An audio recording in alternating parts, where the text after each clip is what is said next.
You may call it the house on the hill. It is not Kenya's state house though, but the two were built relatively around the same time. Grogan's castle is located about 7 kilometers from Taveta town and was built by Colonel Ewart Grogan. From the top, one has a beautiful view of Mount Kilimanjaro, the Pare Mountains, Lake Jipe, as well as the Taveta Plains. It is now owned by former Taveta MP Basil Criticos following the death of Grogan in 1967. The building has survived the test of time. The construction of this castle is amazing because he used all the local materials. He used the second floor of Grogan's castle is made out of sisal poles, and the bricks he made here. And also, the generator that we have here is from 1914, from Grogan's time, which is still operational. He made the walls thick, so during the hot months, it's cooler inside.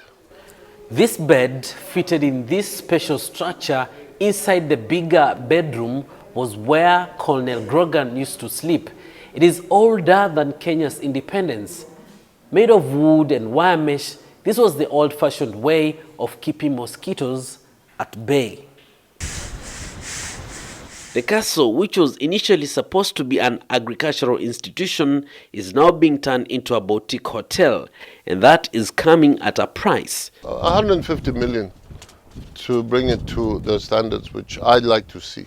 There is an airstrip, as you know, okay, but we're going to be extending the airstrip more, so we can have more aeroplanes coming in here. The pool alone is 15 million shillings just for the pool, which will be eventually a heated pool. Also, all through the year you could use the pool. Right now, I'm currently fencing, electrical fence, 1,500 acres, which we want to put plains game into, and any endangered species. I'll be working with KWS. Once in shape, it will open doors for visitors to learn about Kenya's colonial era and life in the 19th century.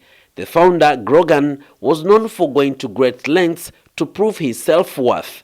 He is famous for walking from Cape Town to Cairo just to win the heart of his dream woman. He was not in the same stature as this woman he wanted to marry. She was royalty and he was a commoner.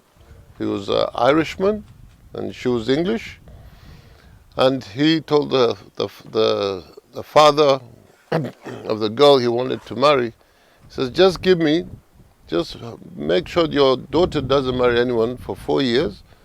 If I don't make a name for myself, you can give your daughter to anybody. After this, Grogan was allowed to marry Gertrude, who later became the owner and patron of Gertrude Children's Hospital in Muthaiga. The two also owned the Grogan piece of land in downtown Nairobi. Peter Mongangi, NTV, Taita Taveta.